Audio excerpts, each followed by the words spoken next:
Alright, today we have kind of a special treat. Nick from Evansburg, Pennsylvania sent Tree Monkey this super nice 440, and he wanted it ported, but he also wanted it to be a hybrid. So Scott put a 460 OEM top end on it, ported that up, did some muffler work, some time in advance work, carb work.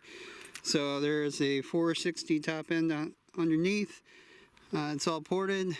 It's got a 20-inch bar with a full comp chain on it, and I'm just going to run it here in some pine and then cut down this ash tree over here. We'll do some cuts on that and see how it runs.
Well, that runs pretty good. Not bad at all.